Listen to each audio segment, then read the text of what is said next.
Mark, it is always so good to see you. And we're seeing Hunter Biden, far from being spooked by the threat of $1 billion lawsuit, he is doubling down. He's not apologizing. What does this likely look like? I mean, is the First Lady really going to sue him for $1 billion? And where does that lawsuit go?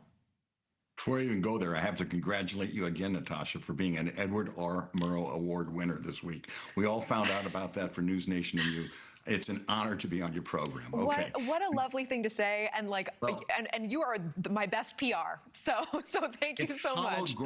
It's hallowed ground for you to win something like that. And I appreciate it. Couldn't be more honored. And I do a lot of interviews for 20 years now on television, and not a lot of Murrow Award winners have interviewed me. So it's kind of an honor for me. So right to the point. So she's threatening to sue. And you have to understand at the outset, a public figure, there's no dispute. Courts have ruled she's going to be seen as a public figure. When a public figure wants to sue for defamation, it's a really hard lawsuit to win. They have to prove by clear and convincing evidence, one of the strongest standards there is, that the defamation was made, first of all, with actual malice, like they knew it was false.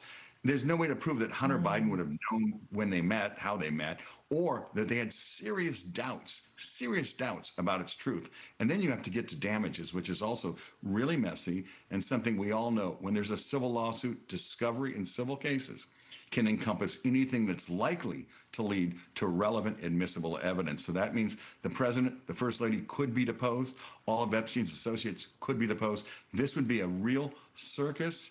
I will say Hunter Biden fights his cases. As we know, he went to trial in his other cases.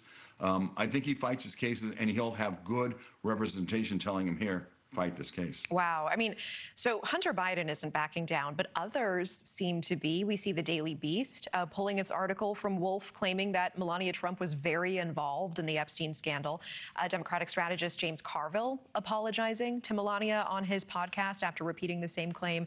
Both did receive a letter from the First Lady's lawyers as well. So do these moves mean that the First Lady's claims have merit, or are people just scared about getting sued? No, I think it helps her actually to prove. Look, there's no merit. Her argument there's no merit to this is made a lot stronger by the Daily Beast backing down and James Carville backing down. However, it doesn't mean she would have won the lawsuit. Okay, Yeah. It means she might be telling the truth. To win this lawsuit, she has to prove that he knew in his heart of hearts that it wasn't true. And unless he was there when they met, he's going to rely on what he hears elsewhere, and everyone's heard it, and he believed it. In an interview this week, President Trump shared that he encouraged the First Lady to sue. Let's take a listen together. Well, I said go forward. I've done pretty well on these lawsuits lately, and I said go forward with it. Jeffrey Epstein had nothing to do with Melania and introducing, but they do that to demean. They make up stories. Now, what do you make of the commander-in-chief in this White House being so quick to sue? And have you seen any other White Houses take legal routes like this so eagerly?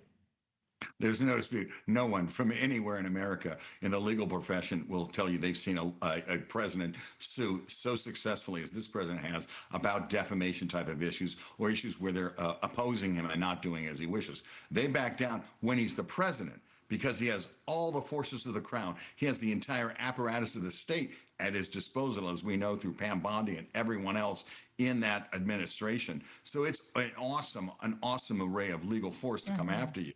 But so for him to say, yeah, I encourage her to sue, I understand it. But it's not been a libel suit like this. It's not been a defamation suit where this could result in a giant circus where the president's deposed. Suppose Hunter Biden takes this to trial. They would put her on the witness stand.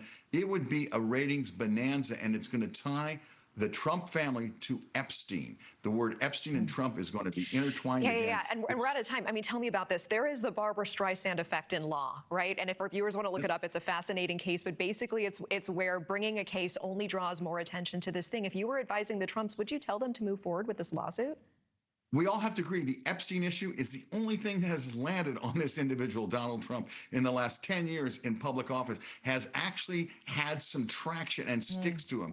And they need to run from Epstein.